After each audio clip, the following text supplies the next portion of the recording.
हरियो वन नेपालको धन नारा सधैँ चर्चामा रहन्छ।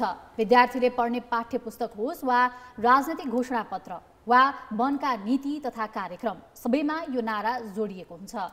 जल र जङ्गलसँग प्राकृतिक स्रोतका हामी संसारकै धनी देशमध्ये पर्छौँ भने पनि भने जस्तो फाइदा भने लिन सकिएको देखिँदैन। नेपालको कुल भूभागको 44.75% क्षेत्र वनले ढाकेको छ। यसैगरी पहाडी क्षेत्रबाट बसाइसराई गर्ने र खेतीपाती छाड्ने कारण पनि वन क्षेत्र बढेको अध्ययनले देखाउँछन्। वनलाई कसरी सदुपयोग गर्दै आर्थिक समृद्धिको आधार बनाउने भन्ने विषयमा आज हामी कुराकानी गर्नेछौँ। त्यसका लागि हामीले स्टुडियोमा निम्ताएका छौँ सामुदायिक वन उपभोक्ता महासङ्घका अध्यक्ष ठाकुर भण्डारीलाई।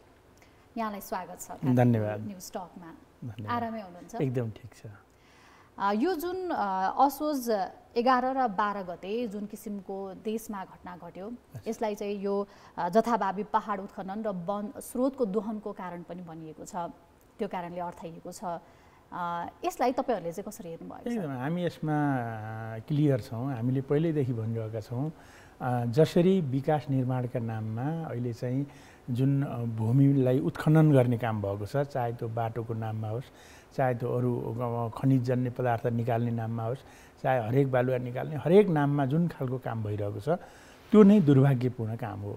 किन भन्दा बिना योजना, बिना वातावरणीय प्रभावको मूल्याङ्कन नगरिकन गरे पनि झारा टार्ने हिसाबले गरेर जुन ढङ्गले लाने काम भएको छ, यसले गर्दाखेरि जुन घटना घट्यो, जुन मान्छेहरूको हताहत भयो, त्यो चाहिँ प्रमुख कारण बिना योजनाको विकास निर्माण हो। त्यो तीनटै तहका सरकारले त्यो कुरामा ध्यान नदिएका कारण त्यो घटना घटेको। त्यो त्यहाँको त सिम्बोलिक घटना हो। देशव्यापी रूपमा अहिले जहाँ पनि यस्ता खालका बाढी पहिरोको जुन जोखिम छ बर्खाको बेलामा, त्यसको ठुलो कारण भनेकै योजना बिनाको विकास, त्यो पनि जमिनलाई उत्खनन गर्ने, त्यो कारणले चाहिँ जनधनको क्षति भएको छ। यसमा सरकारले समयमै ध्यान दिनुपर्छ र सच्चिनुपर्छ। यो जुन विपदका कारणले गर्दाखेरि विभिन्न समस्या त त्यहाँका स्थानीय बासिन्दा अथवा नागरिकहरूले नै भोग्नु पर्यो नि त। खास यो समस्या चाहिँ कहाँ हो तपाईँलाई के जस्तो लाग्छ? समस्या सरकारमा हो, सरकारमा बस्नेहरूमा र निर्वाचित हुने बेलामा। जब निर्वाचनको बेला हुन्छ, राजनीतिक पार्टीहरूले र उम्मेदवारले विकास निर्माणका धेरै कुरा बोल्दै हिँड्नुहुन्छ। अब चाहिने ठाउँ होस्, नचाहिने ठाउँ होस्, मागेपछि म गरिदिन्छु, अथवा ओहो यहाँ त यो आवश्यकता रहेछ, म यो विकास गरिदिन्छु।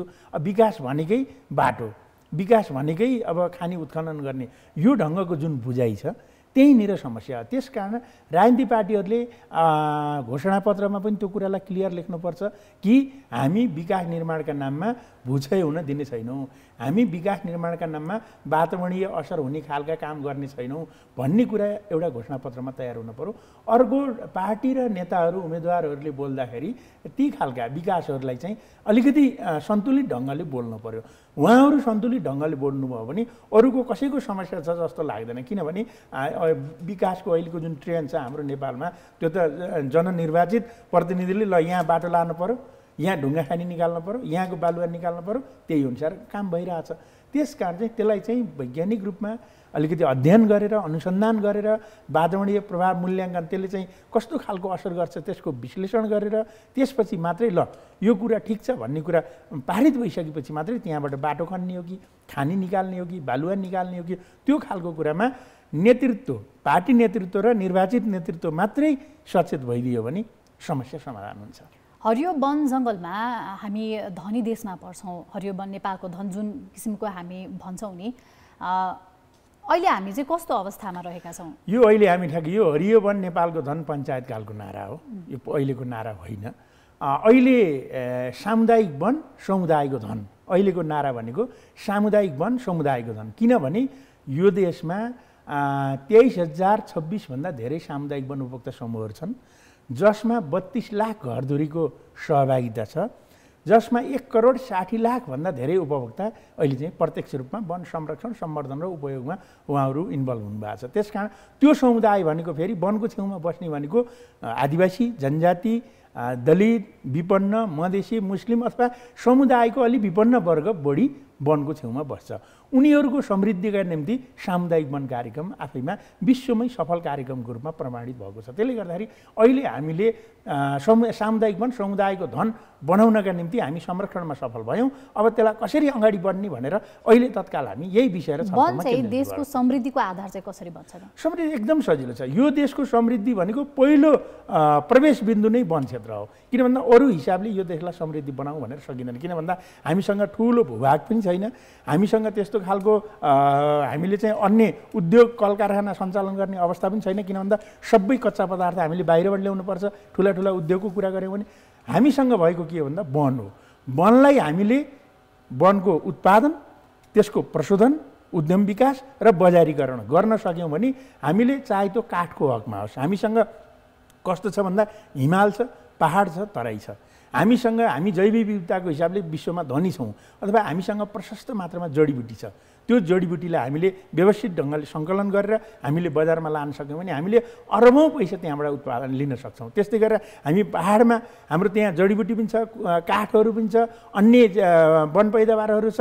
त्यसलाई हामीले सही ढङ्गले दिगो ढङ्गले व्यवस्थापन गऱ्यौँ भने हामीले त्यहाँबाट अरबौँ हामीले आम्दानी गर्न सक्छौँ। त्यसै गरी हामी तराई क्षेत्रमा मुख्य रूपमा काठ छ, हामीले त्यो काठलाई बाहिर ल्याउने र अन्य हामीसँग त जैव विविधताको हिसाबले विविधता छ। त्यसले गर्दा त्यसलाई पनि हामीले चाहिँ उत्पादन गर्ने, निकाल्ने, प्रशोधन गर्ने र बजारमा लान सक्ने भने हामीले समृद्धिको यात्रामा ठुलो सफलता प्राप्त गर्न सक्छौँ। तर अहिले म तपाईँलाई एउटा मात्रै उदाहरण दिन्छु। हाम्रो देशमा तराईमा काठ लाखौँ क्युफिट काठ तराईमा कुहिरहेको छ, विदेशबाट काठ ल्याइएको छ। हामीले भनेका छौँ यो गलत भयो। किनभने हाम्रो काठ कुहिरहने, बाहिरबाट काठ ल्याउने यो के हो? यो त एकदमै असम्भव कुरा हो। तर पनि राजनीतिक नेतृत्व, सरकारमा बस्नेहरू हाम्रो जङ्गलको काठ, ढलेको, सुकेको, घाटगद्दीको काठ बजारमा ल्याउन तयार हुनुहुन्न। उहाँहरू चाहिँ एलसी खोलेर डलरमा कारोबार गरेर विदेशबाट काठ ल्याइरहनु भएको छ। भनेपछि यहाँ नियतको समस्या छ। त्यसकारण हामीले भनेको समृद्धिमा जानका निम्ति अहिले हाम्रो काठमा अरू धेरै हामीसँग हजारौँ बन्ने जान्ने हाम्रा त्यस्तो उत्पादन गरेर प्रशोधन गरेर बजारमा लाने चिज छन्। काठको मात्रै कुरा गर्ने भने अहिले बजारमा मैले हरियो रुखको कुरा गर्दिनँ। हरियो रुख पनि प्रशस्त हाम्रा उमेर पुगेका रुखहरू छन्, तिनी काट्नुपर्छ। तर ढलेका, सुकेका र घाटगद्दी भएका काठ मात्रै हामीले निकाल्ने हो भने 2 वर्ष नेपालमा काठ, हरियो रुख पनि काट्न पर्दैन, विदेशबाट पनि ल्याउनु पर्दैन। माग अनुसार हामीले पूर्ति गरेर हामीले विदेश बेच्न सक्छौँ। यो कुरामा जस्ता किसिमका योजनाहरू तपाईँले भन्नुभयो नि, यो कार्यान्वयन चाहिँ किन नभएको? अब यो राजनीतिक स्थायित्व नहुनु प्रमुख कारण हो भन्ने मलाई लाग्छ। किन भन्दा राजनीतिक स्थायित्व अब निर्वाचन पछाडि चाहिँ सरकार बन्ने कुरा, आज एउटा सरकार बन्छ, भोलि फेरि रातभरिमा सरकार फेरिन्छ। त्यहाँको चाहिँ एकले अर्कोलाई चाहिँ खालि आरोप मात्रै लगाएको छ, समृद्धिको कुरा गरेको छैन। त्यसले गर्दाखेरि राजनीतिक नेतृत्वमा यो सबै नीतिको माउनीति राजनीति हो। म किन राजनीतिको कुरा जोडिरहेको छु भने सबै नीतिको माउनीति राजनीति हो। राजनीतिलाई हामीले अपमान गरेर राजनीतिलाई कमजोर बनाउँछु भनेर हामी कहिले पनि लक्ष्यमा पुग्न सक्दैनौँ। राजनीतिलाई बलियो बनाउनुपर्छ, राजनीतिलाई हामीले चाहिँ मजबुत बनाउनुपर्छ। त्यो गर्न सकियो भने सबै कुरा, समृद्धिको यात्रा, व्यवस्थापकीय यात्रा, सुशासनको यात्रा, सबै कुरा सफल हुन्छ। जबसम्म राजनीतिक स्थायित्व हुँदैन तबसम्म यो समस्या रहन्छ। हामी चाहिँ अहिले सङ्घीय लोकतान्त्रिक गणतन्त्र आएर दोस्रो निर्वाचन भयो। एउटा हामी सिकाइको चरणमा छौँ, गणतन्त्रको कार्यान्वयनको सिकाइको चरणमा छौँ। अर्को हामीमा चाहिँ राजनीतिक अस्थिरता छ। यो कारणले ती कुराहरू चाहिँ हुन सकेका छैनन् भन्ने लाग्छ। अब तपाईँहरूले चाहिँ आफ्नो तर्फबाट के पहल गर्नुभएको छ? हामी त निरन्तर लागेका छौँ। यो देशमा जब सामुदायिक वनको अवधारणा आयो, हामी त्यसपछि 2052 सालमा सामुदायिक वन उपभोक्ता महासङ्घ नेपालको स्थापना भयो। त्यसपछि हामी निरन्तर रूपमा समुदायको अधिकारलाई सुनिश्चित गर्ने, समुदायलाई बन्ने उत्पादनबाट उनीहरूको आत्मनिर्भर बनाउने, उनीहरूको क्षमता विकास गर्ने काममा हामी निरन्तर स्थापना कालदेखि अहिले हामी 30 वर्षको यात्रामा छौँ, यसमा लागिरहेका छौँ। र आज यो देशमा धेरै राजनीतिक नेतृत्वहरूमा सामुदायिक वन र महासङ्घबाट तपाईँको चाहिँ त्यहाँ निर्वाचित भएका काम गरेका मान्छे पुग्नु भएको छ। त्यो खुसीको कुरा छ। तर कार्यान्वयनमा हामीले प्रभावकारिता पाउन सकेका छैनौँ। त्यसका निम्ति हामी उहाँहरूसँग छलफल र बहस, उहाँहरूका राजनीतिक पार्टीहरू, उहाँ त सबै राजनीतिक पार्टीमा सामुदायिक वन उपभोक्ता समूह भनेको त सबै जात जाति भाषा धर्म संस्कृति पार्टी सबै भएको क्षेत्र हो। त्यसकारण चाहिँ हामी ती सबै क्षेत्रमा ती सबै राजनीतिक पार्टी सबै क्षेत्रमा चाहिँ हामीले यो खालको छलफल बहस अहिले निरन्तर चलिरहेको छौँ र उपभोक्ताको अधिकार रक्षा गर्ने। किन भन्दा सामुदायिक वन नेपालमा किन सामुदायिक वन कार्यक्रम आयो भन्ने महत्त्वपूर्ण विषय हो। नेपाल मरुभूमि हुँदै गएको थियो। यदि नेपालको वन संरक्षण भएन भने नेपाल त मरुभूमि हुन्छ, यसले चाहिँ अन्तर्राष्ट्रिय तहमा समेत असर गर्छ भन्ने निष्कर्ष विज्ञहरूले राष्ट्रिय अन्तर्राष्ट्रिय विज्ञहरूले निकालिसकेपछि सामुदायिक वनको अवधारणा आयो र 2049 सालमा बन्ने 2051 सालमा बन्ने नियमावली भइसकेपछि स्थानीय समुदाय उपभोक्ताहरू वन संरक्षणमा ज्यान छोडेर उहाँहरूले रगत र पसिना बगाएर लाग्नुभयो। अहिले हामी संरक्षणमा विश्वमा सफल भयौँ, 1 नम्बरमा हामी आयौँ। नेपालको सामुदायिक वन आज मुक्त कण्ठले विश्व समुदायले व्याख्या गर्छ। तर जब हामी अब उत्पादन लिने बेला भएको छ, यो बेलामा विभिन्न ढङ्गले सामुदायिक वनलाई हस्तक्षेप गर्ने काम भएको छ। हो त्यो हस्तक्षेपले गर्दाखेरि जुन खालको अलिकति अस्थिरता जुन खालको एउटा द्वन्द्व वन क्षेत्रमा भएको छ त्यो हस्तक्षेपकारी सोचका कारण भएको छ। त्यसकारण त्यसलाई हामीले कसरी न्यूनीकरण गर्न सकिन्छ हामी राजनीतिक पार्टी सरकारसँग छलफल गरिरहेछौँ। वन संरक्षणदेखि वन एउटा समृद्धिको आधार बन्छ भन्ने खालको कुरा गरिरहँदाखेरि समुदायले संरक्षण गरेको वनमा पनि मिलेमतो हुने, खानी सञ्चालनदेखि वन फडानीसम्मका गतिविधि पनि नरोकेको भन्ने पनि छ नि, यस्ता खालका टिप्पणीहरू पनि आउँछ। यसमा के भन्नुहुन्छ? त्यो मलाई लाग्छ त्यो एकदमै तार्किक कुरा होइन। त्यो चाहिँ कस्तो भन्दा जसले गडबड गरेको छ ऊ आफू बच्नका निम्ति समुदायलाई दोष लगाएको छ। मलाई लाग्छ समुदायले जानी गल्ती गर्दैन। समुदायलाई त त्यहाँ सामुदायिक वनको विधान हुन्छ, सामुदायिक वनको कार्ययोजना हुन्छ, त्यसपछि त्यसलाई नियमन गर्ने डिभिजन वन कार्यालय छ, अरू ढङ्गले त्यसलाई नियमन गरिन्छ। तपाईँको डिभिजन वन कार्यालयले स्वीकृत नदिएसम्म एउटा रुख पनि काट्न पाइँदैन भने सामुदायिक वनका उपभोक्ताले आफैले त्यो खालको गडबड गर्न सक्दैनन्। त्यहाँ हुनसक्छ अरू बाह्य प्रभावले मिलिमतो भएको छ भने त्यो अध्ययनको छलफलको विषय हुनसक्छ। तर उपभोक्ताहरू म दावाका साथ भन्छु सामुदायिक वनका उपभोक्ताहरूले आफैले सुशासनहीन काम, आफैले चाहिँ जबरजस्ती उत्खनन गर्ने काम, आफैले जबरजस्ती रुख काटेर बेच्ने काम गरेका छन्। किन भन्दा त्यो रुख काटेर बेच्नै पाइँदैन, तपाईँको काट्न पाइँदैन, काटेको ठाउँबाट उठाउन पाइँदैन, अनुमति नलिई त्यहाँ उठाएको ठाउँबाट चाहिँ बजारमा लान पाइँदैन भनेपछि उपभोक्ताले कसरी गडबड गर्छन्?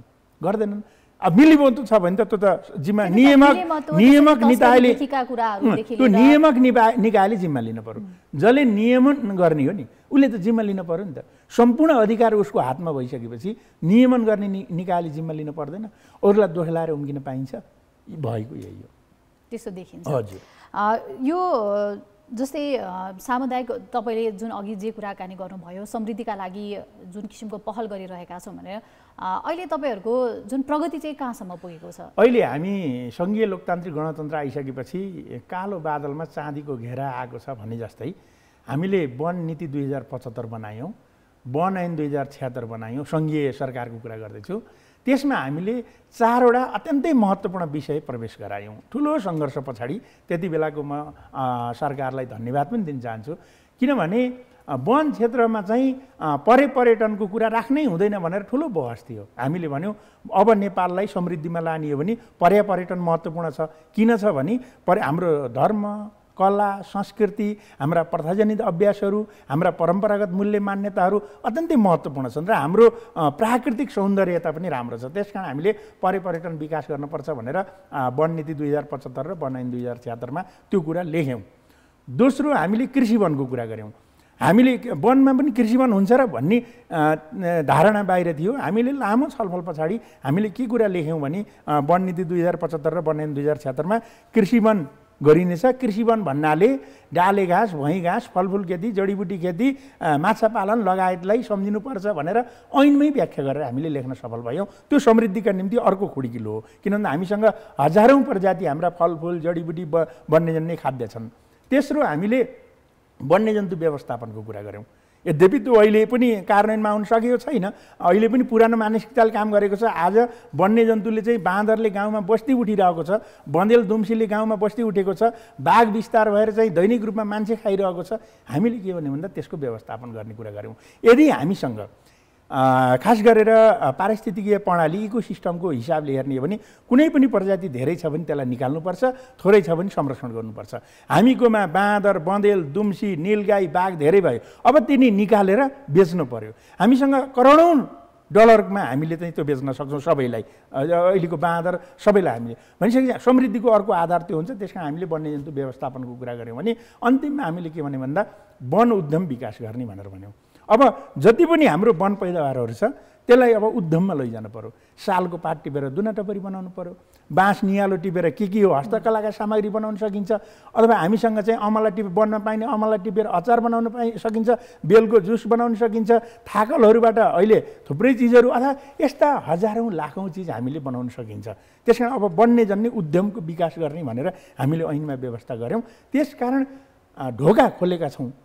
एकदम सामुदायिक वन उपभोक्ता महासङ्घ नेपालको सम्पूर्ण उपभोक्ताको प्रयासबाट सरकारले पनि त्यसमा सहयोग गर्यो, किन भन्दा कानुनमा त आयो, ढोका खोल्यौँ। अब त्यसलाई कार्यान्वयनमा जाने कुरामा चाहिँ केही समस्याहरू भनेको एकदमै अहिले खास गरेर मैले अघि नै भने जब हामी उत्पादनमा जान थाल्यौँ प्रदेश सरकारहरूले चाहिँ सामुदायिक वनमा यति धेरै कर लगाइदिनु भयो, सङ्घीय ऐन तुलनात्मक रूपमा राम्रो बनाउन सक्यौँ, तर प्रदेशका ऐनहरू कोशी प्रदेशमा केही हदसम्म राम्रो छ, बाँकी 6वटा प्रदेशमा सामुदायिक वनलाई निचोर्ने गरी ऐनहरू बने, सामुदायिक वनलाई चल्न नदिने गरी ऐनहरू बनेका छन्।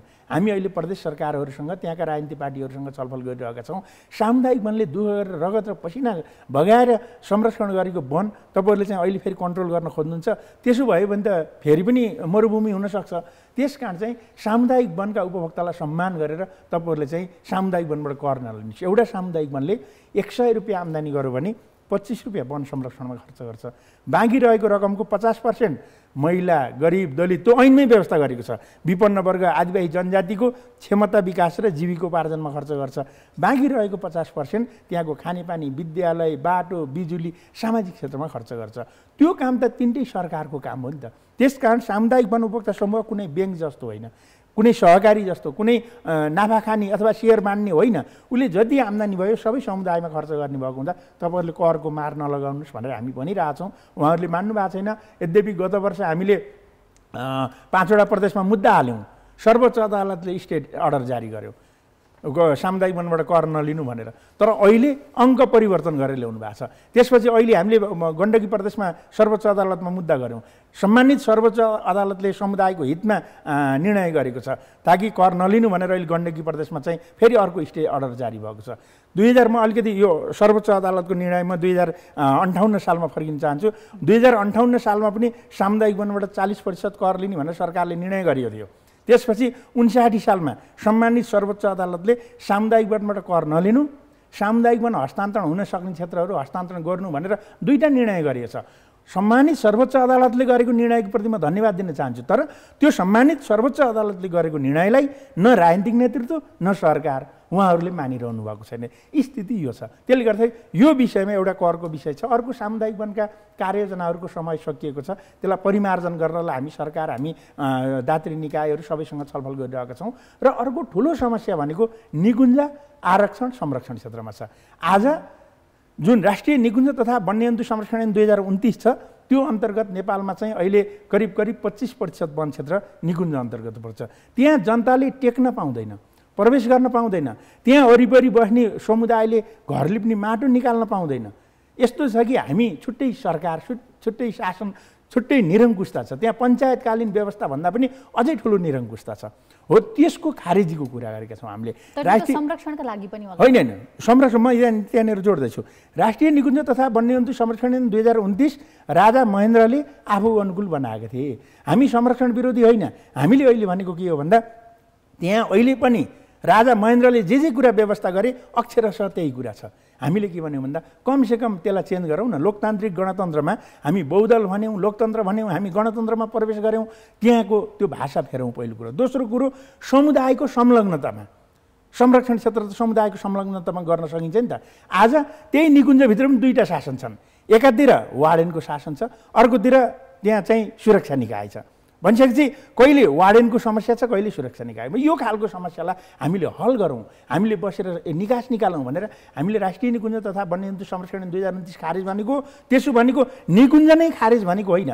निकुञ्जमा जनताको सहभागिता, जनताको ओनरसिप, जनताले यो चितवन राष्ट्रिय निकुञ्ज मेरो हो, बर्दिया राष्ट्रिय निकुञ्ज मेरो हो, रारा राष्ट्रिय निकुञ्ज मेरो हो भनेर त्यहाँ वरिपरि बस्ने जनताले भन्ने बनाउँ न। हाम्रो भनाइ त्यति हो। त्यसले गर्दा संरक्षणका लागि तपाईँहरूको तर्फबाट चाहिँ कस्ता पहल? हामीले त संरक्षणमा त ठुलो पहल गऱ्यौँ। मैले अघि नै भने 39% वन क्षेत्र आज करिब 45% पुर्यायौँ। यो अरू कसैले होइन, सरकारको आँकडाले भन्छ सामुदायिक वन उपभोक्ता समूहका कारण वनको संरक्षण भयो, विस्तार भयो भनेर भन्छ। आज मैले अघि नै भने हिजो मरुभूमि भएको डाँडाहरू, नाङ्गा डाँडाहरू, तल तराईमा भएका खाली ठाउँहरू हरियाली बनाउने काम, संरक्षण गर्ने काम समुदायले गरे। हरियाली बढ्नु भनेको त्यहाँ जैव विविधता विस्तार हुनु हो, वन्यजन्तुको विस्तार हुनु हो, सबै कुराको संरक्षण त उपभोक्ताले गरे नि त। त्यसकारण निकुञ्ज भन्दैमा संरक्षण भयो, अरू होइन भन्न चाहिँ मिल्दैन। अर्को भनेको सरकारी वन होस् वा सामुदायिक वन होस्, वनको उपयोगिताको हिसाबले त्यसलाई वर्गीकरण गर्नुपर्छ भन्ने पनि तर्क छ। त्यो त स्वाभाविक हो। अब अहिले हामी सामुदायिक वनभित्र पनि हामीले वरीयताको कुरा गर्दैछौँ। ठुलो स्रोत छ भने त्यसलाई त्यही ढङ्गले व्यवस्थापन गरौँ, त्यही ढङ्गका विधान कार्ययोजनामा जाउँ। जसले संरक्षण मात्रै गरिरहनु भएको छ त्यसलाई चाहिँ त्यही हिसाबले संरक्षणका योजनाहरू बनाऊ, कार्ययोजनाहरू बनाऊ। र समग्र वन क्षेत्रमा चाहिँ त्यसलाई चाहिँ आम्दानीको अवस्था के हो, उसले दिन सक्ने आम्दानी के हो, अहिले संरक्षणको आवश्यकता हो कि आम्दानी लिन सक्ने अवस्था हो, त्यसका आधारमा योजना बनाउनुपर्छ भनेर हामी पनि यो विषयमा छलफल गरिरहेका छौँ। अहिले जुन किसिमको प्रगति देखिएको छ भनेर तपाईँले भनिरहँदाखेरि हामी कस्तो अवस्थामा चाहिँ रहेका छौँ? जस्तै कि कुनै पनि रुख काट्दा अथवा वनको केही हुँदाखेरि त्यसको फेरि रुख रोप्नुपर्छ अथवा त्यसको सट्टामा एक एउटा रुख रोप्नुपर्छ, वृक्षारोपणका कुराहरू पनि आउँछन् नि।